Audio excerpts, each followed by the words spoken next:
Hey everyone, and welcome to the Priv8 Podcast, where we plug in and explore the intersection of privacy, human rights, technology, and democracy. I'm your host, Derek E. Silva, and on today's show, I'm hosting a special panel discussion with three members of the newly formed Universal Privacy Alliance. The UPA was founded by leading Web3 privacy companies, including NIM, Poseidon Labs, formerly known as Manta Network, Orchid, Secret Network, and its entities Secret Labs, and Oasis Network, formed and run by the Oasis Foundation. The UPA has the goal of building and defending a post surveillance society. I have some great guests I'd like to introduce. A few returning to the show: Bair, founder of the Secret Foundation; Jaya Brekke, Chief Strategy Officer at NIM; and of course, Orchid's own Travis Cannell, Head of Product. Everybody, thank you and welcome to the show. Thank you. Good to be here. Thank you. It's a pleasure. So, good stuff. So let's get into it. Jaya, maybe you can start us off. What is the mission behind the Universal Privacy Alliance? So the mission, can be, I think, is best stated as, it's a whole bunch of people that are building privacy technology that want to insist that privacy is one of the core principles of the future of our digital infrastructures. Now, initially, it's kind of quite a kind of Web3 heavy alliance at the minute, but there's a kind of, I think, a much bigger mission here. That is, to both intervene in a lot of the kind of narratives and understanding of privacy technology as it exists today, which tends to, I would argue, either sit within the kind of realm of, people being suspicious and is this, a cover for crime, or, what's going on here really? Or on the other hand, defenders of privacy technology tend to also emphasize the dystopian aspects of the digital societies that we live in. So it's very much, emphasizing mass surveillance and the boogeyman and Big Brother and the nasty state or the evil corporation. And actually, I think there's really the need to kind of shift the narrative quite dramatically towards one that simply says privacy is a basic right. It's a basic right, and it's something that most of us are actually quite used to in our day-to-day normal lives. And it should also be normalized in our digital interactions, especially given the fact that digital media mediates an increasing amount of core societal functions. Everything from our kind of intimate social lives all the way through to the kind of core public institutions and infrastructures. So I think the mission really to encapsulate it is to make privacy technology normal again, right? So it's really emphasizing that this is a positive principle. It's a principle that is quite fundamental, and a principle that can in fact unlock a much more kind of flourishing digital society than what we're seeing today. Awesome. I think that's a great introduction. Travis, did you want to add anything there, maybe specifically from Orchid's perspective or your own? I think I don't think there's really much more to add. I think that's very well stated. It's a mission that Orchid's really supported as well, and it's why we get out of bed and are building privacy tools in this space. I guess the only thing I will add is that we're just seeing how more, as the years go on, we see how important these tools are. As we see different events happen around the world, it's just like a constant reminder of being vigilant and fighting for it. So I think it's a really good, it's a great kind of team effort. So. Tor, I mean, the Secret Foundation helps support the growth of Secret Network. The whole goal, of Secret Network is really to bring privacy to a layer one blockchain, and I've used it quite a bit, and so I know how it works. But is there anything you want to add here from the Secret Foundation's perspective on the UPA and its importance? In general, we think there's a lot of importance to cross-industry collaboration, especially on things like this that are mission-driven and ethos-driven, because in a space that's informed by decentralization, the temptation is always to go it alone. The idea of trust but verify, right? People are they tend to be very individually minded. They've spent their existences maybe being forced to work outside the establishment based on maybe where they were born or what they believe in. And as a result, it's really hard to get a lot of very strong willed but like minded individuals to court long enough on anything but that's how you actually affect change at scale. So the UPA is kind of critical, right? It's a bunch of like-minded but very strong-willed individuals and projects internationally coming together to fight for something that can only be fought for together. And to me, it's really been a phenomenal experience so far, just seeing that people from so many disparate backgrounds building so many disparate technologies can have this shared ethos and mission. It makes it very easy to work with people like that, because we know that even as the technologies change or as the regulations change, that core mission, that core ethos doesn't.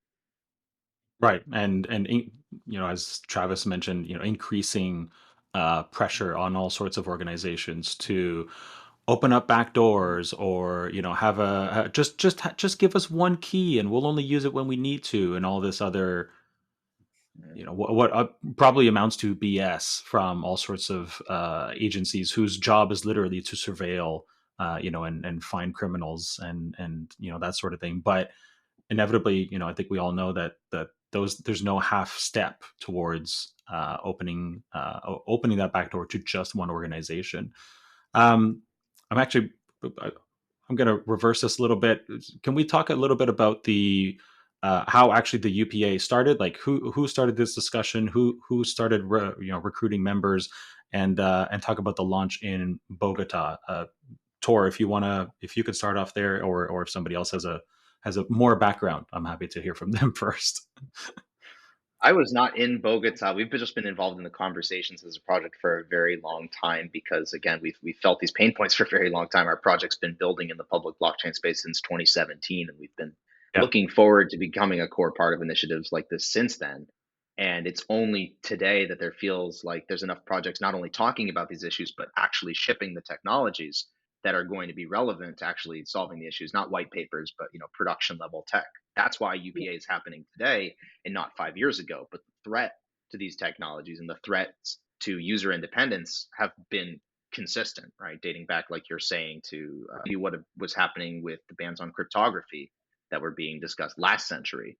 Maybe this is this century's version of that, and it's important to be putting our stakes in the ground now and not later. But were either of you guys in Bogota for the launch? No, but I can give a little bit more backstory though. Yeah, Um, please. so I mean, if I remember correctly, I think like Torbert, did you do the Binance panel with me and Kenny Lee I think like about a year? I think Carter was involved with that. Carter's from Secret. Exactly. Yeah, Carter from Carter. Shade Protocol, and Shade Yeah. Protocol is building So on Secret. And Carter used to work with me at the Foundry. yeah, exactly. So it was me, Carter, Kenny Lee, and I think a couple of other people that did.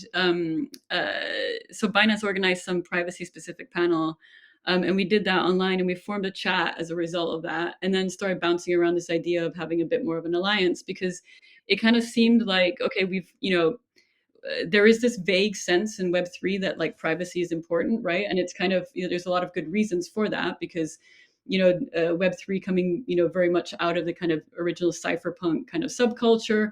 Very much let's say the prehistory was exactly the kind of crypto wars that Torbear just spoke about. So there is this sense that privacy has always been somehow a core principle in Web3, but it seemed to have kind of fizzled out a little bit. And also, as Torberg mentioned, like it kind of became these individual projects, right? So different people working on privacy in different parts of the stack and doing like this and that, but not really actually coordinating strongly, and privacy no longer really being a key theme in a lot of the kind of DevCons meetups, and various kind of industry conferences. So it seemed like with projects becoming more and more mature that we're working specifically on privacy, it made a lot of sense for us to actually start, bringing this back as like one of the key principles in the space, and to do that in a bit more of an organized fashion. So, but we hung around in this kind of Telegram group for like probably about half a year or a year.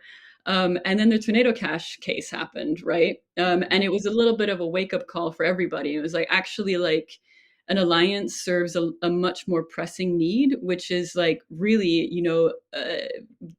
like educating the public, educating regulators on what privacy technology actually is, and the importance of privacy technology in society, and to try and kind of resist the kind of rampant criminalization that we're seeing starting to happen.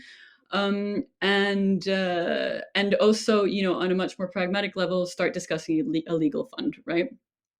So it was, I would say a kind of loose, vague sense that this was important, and then suddenly the realization that it's actually very important and very urgent. And I would say that's when people really started to come together, and then the idea for the Bogota launch event happened. I couldn't make it to Bogota myself, but Harry Halpin was there, and Candice Teo and Shane from NIM, and then we had, I think, Jared Hope from Status also joined at that point. Kenny Lee hosted it at ZK House. That's Kenny Lee from Menta. And then we had Edward Snowden, doing a guest appearance in a conversation hosted with Michelle Lai. And the event was bang right on top of the same time that Vitalik Buterin was speaking, and regardless, we had a totally packed out house. It was super successful, and so I think the interest is really there. People understand that this has to be a kind of core part of what we're building. So yeah. Good stuff. Travis, I know you were in Bogota. Were you there for were you at the launch event? Sadly, I came a day late, and so I missed the launch event. But I got to meet a few of the people there. I mean, Orchid kind of got involved. I think Henry knows our CEO, Dr. Stephen Waterhouse, and so they kind of invited us in, and we helped started getting involved, and it just seemed like one of those things that is just a great idea, and we're just really happy to support it now. So Stuff. So I just realized we have a website, which is great. Privacyalliance.com. Current list now, it's grown already since the launch. NIM, Manta Network, or I think it's Poseidon Labs, Secret, Orchid, Electric Coin Company, Status, and Oasis Foundation, Railgun, and Alio. So I think we've already grown by 3 or 4 members since that. As well. Sorry, who? Aztec, but yeah, Okay. we're just updating the website today. So. Okay, good stuff. So what's the recruitment like? Do we have folks dedicated, or at least part of their time to recruiting new members to the Universal Privacy Alliance, or are we mostly relying on people to come to the alliance and express interest in membership? There's been a lot of organic interest. We haven't actually had to do any outreach at all. And I think that's completely fine. And in actual fact, we probably need to do the opposite, which is have more kind of, quality assurance and make sure that projects that join are real and are serious about the mission and about what we're trying to accomplish. So. Right. What does that commitment look like? Are we looking, like you mentioned, Jaya possibly putting together a legal fund, which makes me start to think this is kind of becoming kind of like Coin Center, but focused on privacy, where it's like an activist organization, or like a small EFF, but also focused on these issues that we've been discussing so far. Like, are we without maybe naming numbers, are we collecting funds, or is that part of the plans that we can put that legal fund together, or like what sort of commitment do new members have to make to the alliance from the get-go? I mean, if to be completely straightforward, all that is still being worked out. So we've had a couple of founding events, we had the founding event in Bogota, and then we had another event in Lisbon. But being distributed projects, not just internally distributed, but also distributed in terms of architecture and time zones and everything else, it can take a little while to work out the serious commitments around these things. But yes, what we're talking about is some sort of shared fund.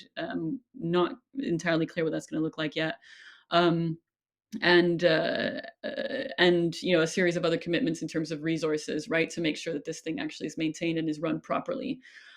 Because the key thing for us is that this isn't just a marketing exercise; it's something that actually needs serious people to run it and maintain it, and for us to for it to have a function that's actually useful.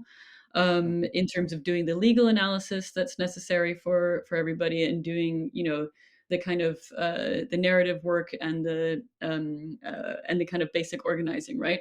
So in terms of concrete outputs, I would also say that like one thing that I'm hoping, I think, and there does seem to be quite a lot of interest in this, is to do a dedicated privacy summit at some point next year, which I think is also something that, the space is ripe for. Definitely enough fantastic people that are working on privacy technologies to make it worth it. So yeah, and then in terms of firming up the membership process, that's like the first in the main like next step, let's say, of the alliance. Cool. I got your MC for the summit right here. Tor, can you spend just a couple of minutes giving us an overview of Secret Network and how Secret Network actually brings privacy back to a layer one blockchain, especially, or in any other perspectives you want to bring there about Secret Network's role in bringing privacy to the fore? Yeah, everybody in the UPA seems to have a different perspective inside the privacy stack, which is great. We need many different approaches. There's people who already use public blockchains, like public by default blockchains, which I call radically transparent blockchains. People already use those and they still need privacy protections. Then there's people who don't really care about blockchains too much, but they do want safer ways to access the internet itself. And there's projects in the UPA that are doing that. So what we do is, let's say you care about building decentralized applications, but you don't want to build applications that leak all data by default to every user and observer of the platform. Feels like a pretty good architecture, but it hasn't existed. To this point, all your options were to build on something like ETH, something like Solana. These are all public by default smart contract platforms. So everything you do on that network is going to be leaked, not just the metadata, but like everything that's an input into these contracts and applications. The idea of Secret was, what if we could marry this idea about provable correctness for a blockchain, but with a private by default model where data is encrypted by default, where the contract state is encrypted by default, and users give consent to whether that data needs to be exposed to an application or another user or another contract. So the whole layer one essentially is encrypted by default. And if you're the user, that means you're the only person who can view your token balances. If you send tokens to another user, the way the token contract works is it's fully programmable, right, and customizable. And these privacy controls are fungible token standard on the network means if you receive tokens from somebody else, you can decrypt the token contract state to be able to see who sent it to you. That's important if you want to have things still like auditability. So we have a viewing key model, we have a query permit model. All of these things are still user-centric privacy models. If you consent to the use of your data, it is used exactly in the way that you intend for it to be used. You give viewing permissions specifically to one other address or one other city or one other contract in the network. But you're not, when you do that, forced to expose it to everyone in the network who might be looking at it or casually glancing at it or trying to exploit it. That has consequences for existing concepts like non-fungible tokens and for things like minor extractable value. But all of that is kind of beside the point of like, why did we do it this way? The point is, we didn't have any layer ones that were doing this. Every layer one used the public by default radical transparency model if they were trying to be a smart contract platform. So we built something where you finally have a choice as a developer and a user. And now our responsibility is, can we clean up the user experience enough that it feels not only like using a public by default blockchain, but using a traditional Web 2 application, but you're getting guarantees around privacy and you're getting guarantees around censorship resistance, censorship resistance, all these things that were supposed to be underlying the cypherpunk ethos of the crypto space before we launched a bunch of FTXs. Just had to drop that 3-letter word in there. For the clicks. For the clicks. It's not affecting me. No, yeah, it's fine. I was gonna say it's not affecting me directly in any way because I haven't touched anything FTX related in years. Not even the Blockfolio app after they bought that. But I have a colleague who is like devastated right now. She's very upset about the state of things with FTX, and I'm like, sounds like you had some money in there, like and I want to say not your keys, not your coins, but it's not. Now's not the right time. Yeah. Give it a few months. Yeah. I'll wait for things to settle down. I'll put it that way before I remind her that you really shouldn't leave a lot of money on a centralized exchange. Travis, Tor kind of already alluded to Orchid's place in the stack there. Can you just spend a minute or two talking about what Orchid does right now, how it brings privacy again to the fore, and puts the control back in a user's hand? Yeah, so we built out a VPN decentralized network. And so we don't run any infrastructure ourselves. We're not like a VPN company that has VPN servers. We've just created software that providers can run, and they stake our token to kind of compete for deal flow, and in an incentivized system that we hope can scale and has all the kind of right incentives for everyone to participate. And we have right now a multi-hop VPN client, which is kind of unique. I still think it's the only one on the iOS store. I think there's a couple other Android ones, but it's kind of a multi-protocol VPN, and you don't even have to use Orchid with it, which is really cool. So you could set up your own WireGuard server and as many as you want, and you could run your traffic through 4 or 5. I think we had somebody run their traffic through like 10 VPN servers, which I thought was really crazy, and Yeah. probably add so much latency that the internet might be unusable. But for certain applications, it's a kind of a DIY tool. And there's also a traffic analyzer, which is essentially we took Wireshark and incorporated it into the system. So as you're running this VPN, you can actually run it with no hops as well, and just sit back and listen to what your phone is doing and seeing if it's phoning weird things, or if I always kind of run that, and it reminds me of different apps that I've installed that I totally forgot about, that are constantly doing stuff and making connections. And when you're kind of using the VPN that way, you can actually see everything that's going on and every connection that your phone's making. But so at its core, Orchid is kind of this VPN like tool, and then we have the network. So then when you connect, you can pay with crypto, and you connect randomly to this network. So every time you make a connection, you typically get a different provider. And right now we have our preferred provider network, which is basically VPN companies that are professional, so that it's fast and works well. So we're still in a little bit of a bootstrapping mode, but as we get more users and the network grows, we'll see that expand. But that's Orchid in a nutshell. So we're coming at it from a privacy perspective. Privacy from whom? Privacy from your ISP. And then also, people are using Orchid to get out of firewalls from countries where internet connections are getting blocked. And so that's also kind of a real passion for us in our community to help people that are in that situation where suddenly you're losing access to the outside world, and you want your internet connection to you want access to the open internet. Yeah, and oh shoot, so much so, and I'm gonna add some color here since I work with Orchid, that the app, the client app, doesn't have any in-app analytics from Flurry or any of those other systems. The website, famously, no analytics, no mandatory cookie pop up because there's no cookies, etc. Like start to finish, an incredibly privacy centric approach to, we don't want to know, or maybe we don't want to know, but we don't know how many customers there are. We don't know how many people are using the VPN day to day, because we're just not collecting that data. No telemetry data, unlike all these other random apps that you have on your iPhone that are sending back telemetry data even without using the apps.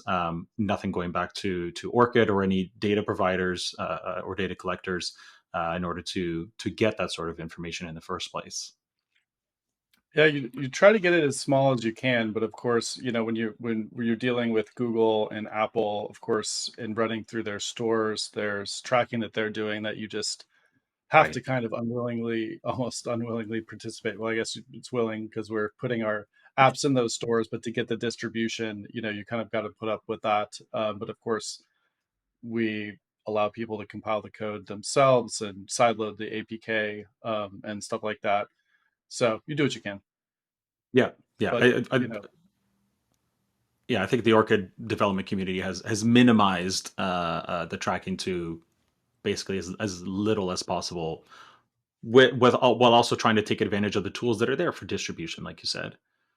It's not fun from a marketing perspective to get no. It's awful from a marketing perspective. We want to know who are It's I'm sure at some point, we'd love to bring into this marketing team. They're going to be like, okay, like where's all this analytics? None, and they're just going to be like, what do we do? You figure it out. Jaya, can you explain a little bit more about NIM? What is NIM? What is the team building? How do people use it? Yeah, absolutely. So NIM is the kind of core technology of NIM is what's called a mixnet. And in some ways, it's similar to a VPN, except what mixnets do is we route traffic through various hops, but each hops mixes the data packets together and adds small bits of time obfuscation, which deals with a slightly different type of threat model, specifically a threat model of what's called a global passive adversary that can watch the entire network. So what happens is that when you're kind of sending your friend a message or whatever, it gets routed through the network, and someone that's watching the kind of entry and exit points can actually map who you're speaking to, and they can read the metadata so they can understand what kind of message it is, from which type of device and so on, and can analyze communications patterns, right? So what NIM is trying to address through the NIM mixnet is, the kinds of attacks that we're looking at is, end-to-end correlation attacks. We're looking at, large-scale traffic analysis, and all types of metadata surveillance. So that's the kind of NIM mixnet in a nutshell. And the mixnet is decentralized. We've got a fantastic community of node operators all over the world, and it's incentivized, meaning we also have a blockchain and we've got a token. People tend to get a little bit confused with the NIM system sometimes, because the mixnet and the blockchain should kind of be conceived as two slightly different systems. So there's the NIM mixnet, and then we've got what's called the NIX blockchain that holds the kind of topology of the mixnet and runs the kind of token incentive scheme. So it has a kind of smart contract that relates to the mixnet. But the best way to think about it is, the NIM mixnet is the first application running on the NIX blockchain, let's say. So what we do is we provide network layer privacy. I think the kind of the network layer, and the type of adversary, the kind of large scale adversary that's looking at traffic patterns and so on, it's not a threat model that a lot of people address at this point in time. To be honest, it's not a kind of easy thing to solve. But we've got some of the best researchers in the area working with us, and it's live and it's working. That's the important part. Exactly. And we still there's like details that need to be sorted out, right? Like there's a lot of latency problems. There's still some mixnet parameterization that needs to be sorted. So what we're looking at the minute is optimizing the latency for various applications, to make sure that we provide maximum privacy, but still remain kind of realistic in terms of like what people are actually trying to achieve, right? The usability of the thing. Right. So yeah. I Okay. mean, for us, it similarly, like every conversation that I have with other UPA member companies, it's great because it's so important to address these questions across the stack, right? And really understand how the different pieces fit together. And I actually think that like the possibilities that can be kind of unleashed once we've established privacy as the default, I think is going to be so fascinating, because the way people are going to start to deal with data is going to be radically transformed, right? We're not going to have just garbage data floating around or super kind of sensitive data floating around. It's going to be a much more deliberate process. So I think we're moving into a very interesting time. Yeah, just as the three of you, explain the projects a little bit more in detail for people listening. I'm starting to think like, okay, so connect with Orchid, message over NIM, you know, DeFi on secret, that sort of thing. And I'm like, I could do this, not 100% of the time, but I could do this a good portion of the time. Use these other tools that could replace a lot of the centralized, more open or not encrypted end to end, which is most things these days, types of platforms. So, to that extent, where did it go here? To that extent, like, what do you, and I'll open this up to anybody who, whoever wants to jump in first. What do you think has gone wrong with the centralized privacy narratives and centralized applications? Is it just the fact that people aren't willing to pay and so they have to resort to advertising, or is it just much easier to just build it as is, and we'll protect it later if we have to, or something like that? Who wants to go? I'll go. I mean, like, look, everything around blockchain and privacy solution, like, this is the one thing that blockchain and privacy solutions do have in common presently, because, in most cases, blockchain and privacy have nothing in common, but this they do. It's worse UX, right? You want to use a decentralized application and you're teaching yourself, here's how to use a wallet. Here's what self-custody is like. Because it's so hard, you trust people like FTX that you shouldn't. Make it really easy. Exactly. Why did they make it easy? Because you are the product, just like in Web 2. In this case, you were the product and your funds were the product, and they turned it into sports sponsorships and Bahama real estate. If that doesn't wake you up, I don't know what will. But that doesn't give users confidence in quote unquote crypto. So the more we're talking about decentralized applications that are all about the same stuff the last cycle was, just degenerate gambling, and not things like permissionless ownership and identity and reputation, where I really think the killer applications of decentralized tech are, but only if they have privacy, right? Like, I don't want my decentralized identity built on something that has no privacy protections.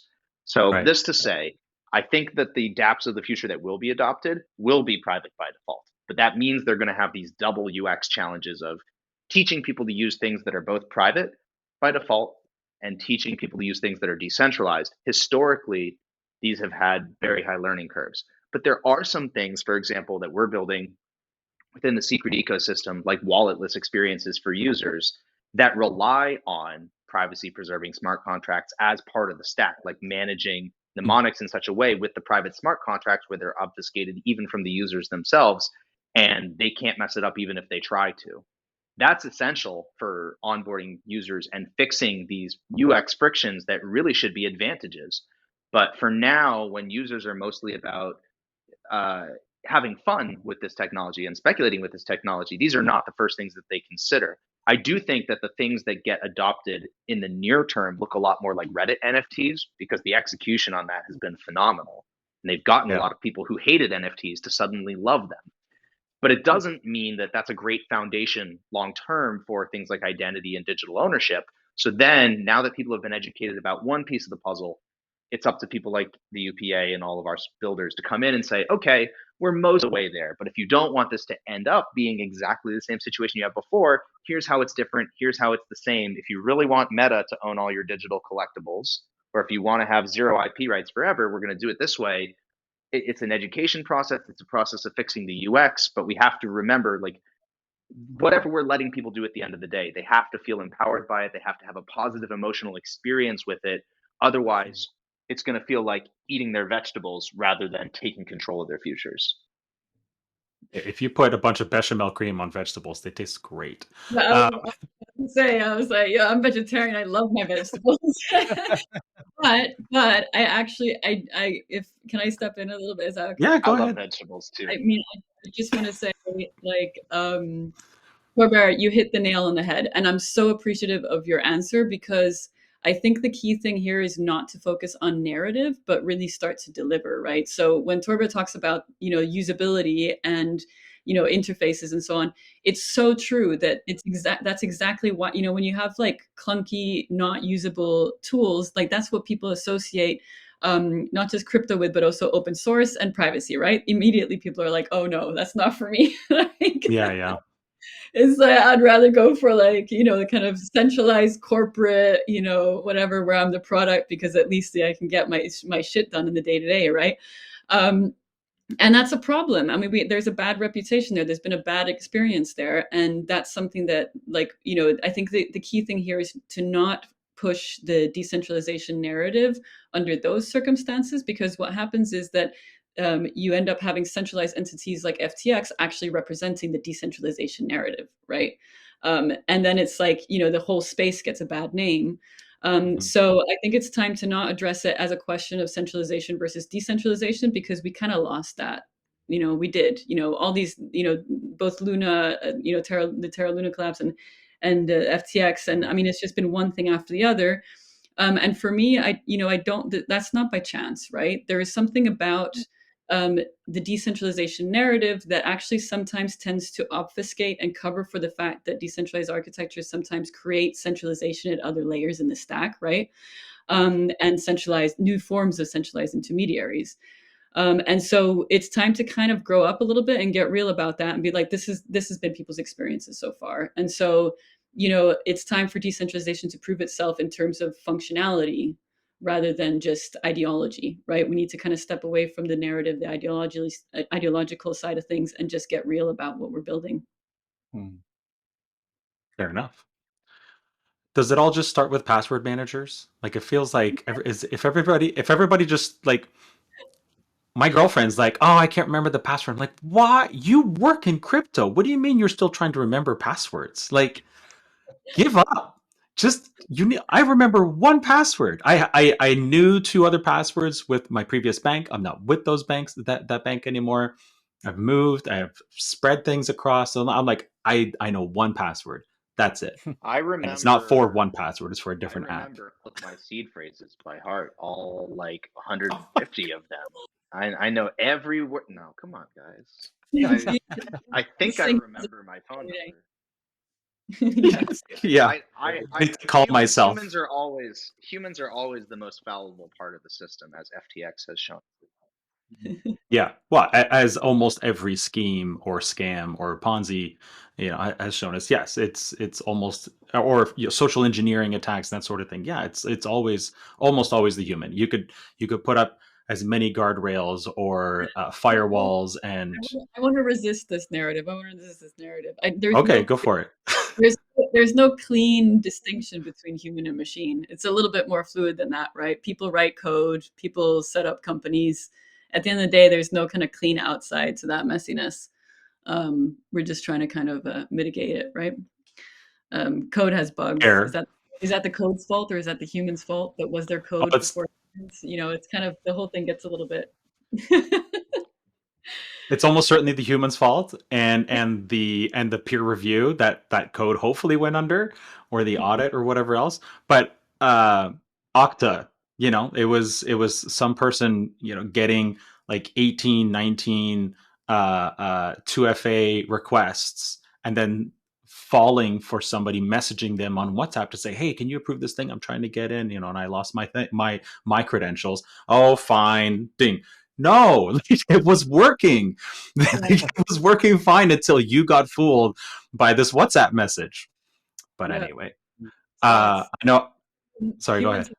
Human to human trust. That's the. Yes. People like each other fundamentally. I don't know about that, but maybe I'm that exception to the Canadian stereotype where I'm like, no, I can be pretty rude sometimes, and I'm not always polite. Especially after you work for almost five years full time in crypto. Okay, so I know we need to wrap up because Jaya has a hard out in a few minutes here. Like, I guess maybe we'll wrap up in this, and Jaya, we'll let you go first to make sure that you get a chance. Like, what do you hope to see come out of the UPA forming? Maybe trying to change that narrative going forward, and maybe focusing on the fact that it's not decentralization. It's just you get to be in control. Giving privacy back to things that you used to have privacy over all the time. Privacy being a human right. Like, what do you hope to see over the next let's say year or two as the UPA formalizes? We start to put some campaigns and events together and that sort of thing. I think my main hope would be that we actually win the narrative, in the sense of turning privacy into something that is considered normal, good, positive, full of possibilities, rather than something that's considered, defensive, associated with all types of bad behavior, and so on and so forth.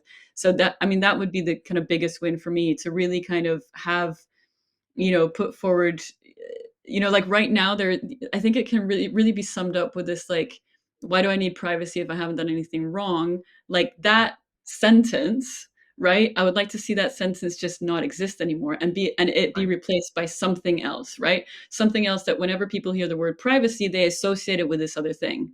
And that, I think, would be the single biggest thing that we can achieve over the next few years, because it will filter into all kinds of other things. It will filter into the way people think about regulation, policy, the way that developers think about the development process. It'll filter into, making privacy by design an actual thing that is taken seriously in tech companies.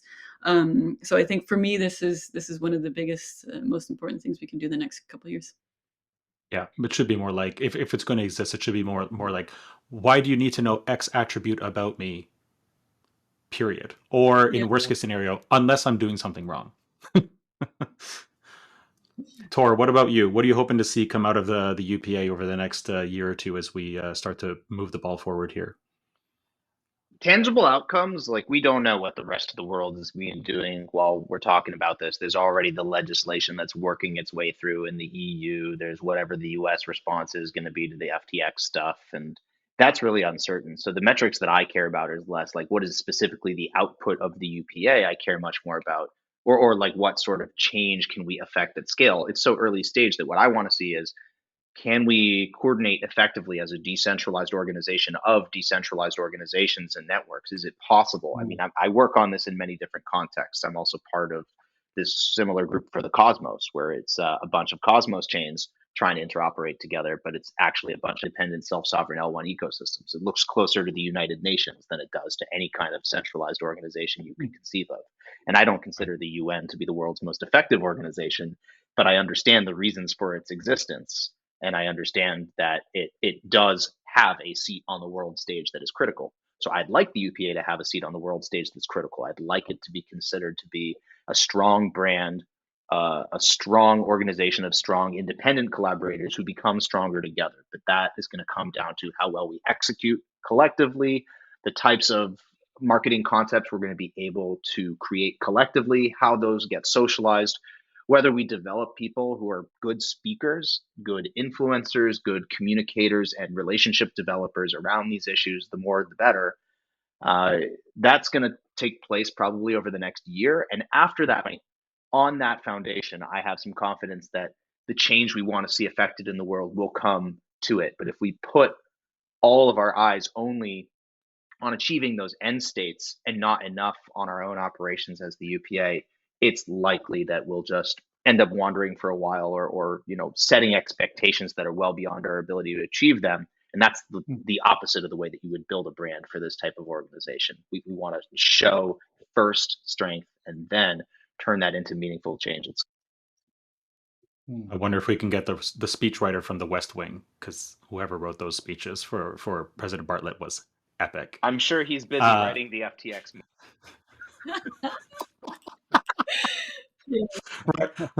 Writing Sam Bankman-Fried's presidential candidacy announcement. There's not a lot of actual writing you have to do for that. You just have to literally copy and paste his.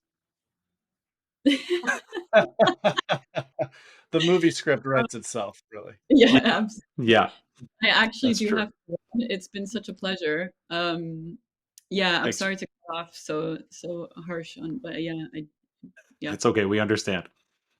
appreciate it. Very good to be here. Really good conversation, and catch you all. Thanks, very Jaya. soon. Yep.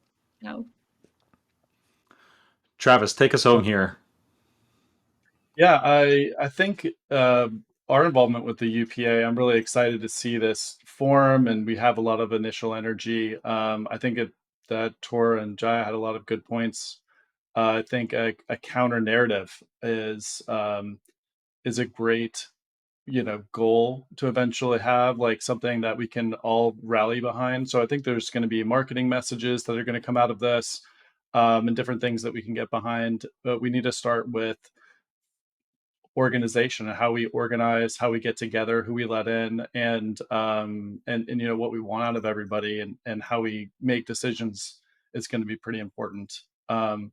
So I think we're in a it's very exciting right now to be involved and to get this started. So I want to carry this excitement through to the next phase as we grow as an organization. It's just great to see this come together in our industry. So yeah, those are some additional thoughts, but I really agree with everything that Jaya and Tor said.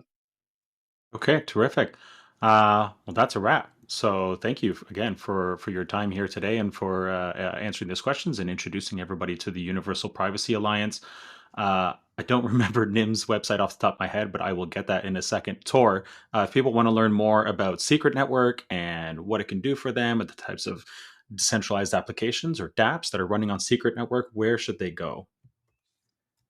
Best place to go is straight to the homepage, scrt.network. You go there, you can see a bunch of different subpages that are important to you. You can go to the blog, SCRT Network/blog. You can also go to scrt.network/summit to RSVP for Secret Summit, which is coming on December 15th. A bunch of privacy and Cosmos, et cetera, related talks, technical talks, alpha, et cetera. Please RSVP for that. You can also join the Discord, chat.scrt.network. And of course, you can follow Secret Network on Twitter or wherever else we end up after Twitter implodes.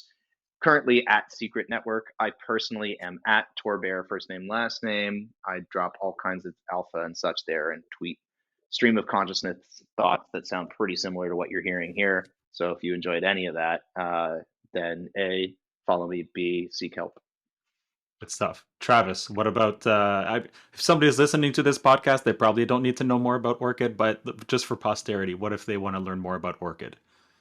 Yeah, I mean, you can jump onto orchid.com and we have all of our links there. Our biggest social channel right now is Twitter, and also we're moving a lot onto Discord. So that's where you can get help using our VPN, see what our community is all about, and try to help people get connected to the open internet using different tools. So yeah, and I'm on Twitter at Travis Cannell, just my full name, and so you can find me there. Yeah, and I think this will go out before it happens, but you're speaking at Decentral Miami before the end of the year, correct? Yep. Me too. Good stuff. Hey, good Hey. stuff. See you guys in And Miami. for people, not me, but you'll see Travis. And for people who want to learn more about NIM, it's NYM tech.net, and they have a Russian version of the website and a Chinese version of the website, I think. Yeah, and you can learn everything you need to know about NIM on their website. Gentlemen and Jaya, thank you very much for joining us here today, and for everybody listening or watching. Until next time, and until the new year, stay free.